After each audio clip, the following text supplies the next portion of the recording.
Just taking you live now, the Health Minister Mark Butler is speaking and updating in terms of COVID arrangements. And today I'm releasing the government's COVID health management plan for 2023, a plan that involves the investment of an additional $2.9 billion in special COVID measures over the course of that year.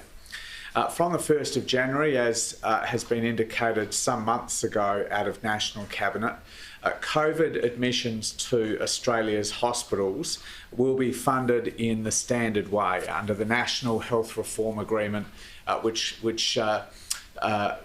divides or allocates funding for our hospital system between the Commonwealth and state governments. And that was something agreed and announced out of the first National Cabinet meeting after the election of the Albanese government. For 2023, however, the Commonwealth will continue and extend the 50-50 funding arrangements for state PCR testing clinics, where states choose to continue those clinics or other PCR testing services, and also for state vaccine administration services as well. The Commonwealth is also extending special Medicare or MBS items for PCR testing in pathology clinics, GP consults for COVID positive patients, and for people who are seeking a prescription for oral antiviral medicines for COVID. We're also extending existing arrangements to ensure that vulnerable groups in particular in the community are protected. They particularly relate to residential aged care, to residential disability care, and to First Nations communities. We've also announcing the extension of GP respiratory clinics. The vast bulk of them will continue to operate throughout the remainder of summer, and from the 1st of March will be put onto a retainer arrangement where that can be agreed so that they're able to scale up in the event of future waves.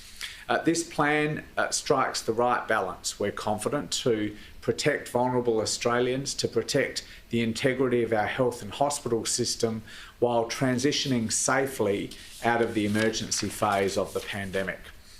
Today I'm also releasing the independent evaluation of the Commonwealth's Better Access for Mental Health program. This program has been operating for more than 15 years now. It is the largest allocation of a particular program in mental health, and it funds through Medicare services by GPs, by psychiatrists, and psychology services as well.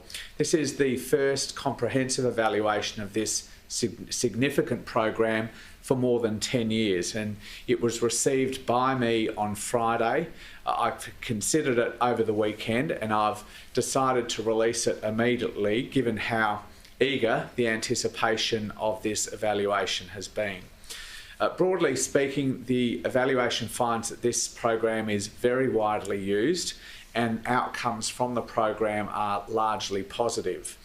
It also finds that lower income Australians have a much greater need for mental health services in the community, finding that the lowest income Australians have more than twice the levels of high or very high mental distress as the highest income Australians have.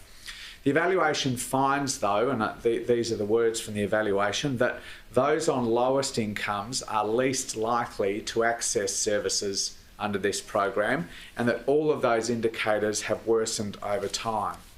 The evaluation finds that the location of provider services, so where particularly psychology clinics set up their operations, contributes to poor access by Australians living in rural areas and also lower socioeconomic areas in our major cities.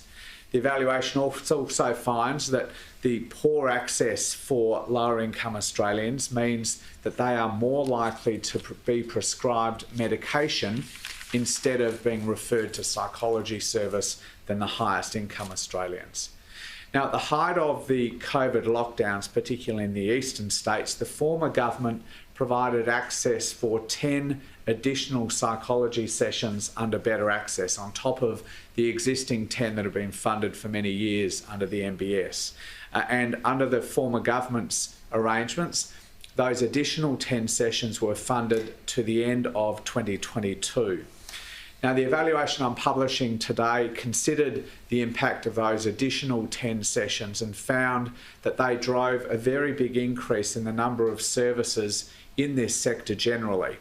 But it found that those additional 10 aggravated existing wait lists and aggravated barriers to access, particularly by the groups that I've mentioned.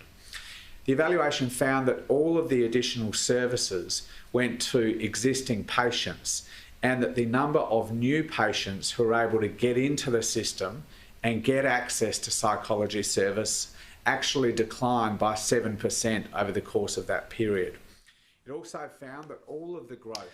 Mark Butler, the Health Minister there, speaking in Queensland with the latest in terms of COVID arrangements. And of course, we're in a surge at the moment, but a very different sort of attitude and approach to what we've had previously, talking about in particular around some of the mental health aspects as well.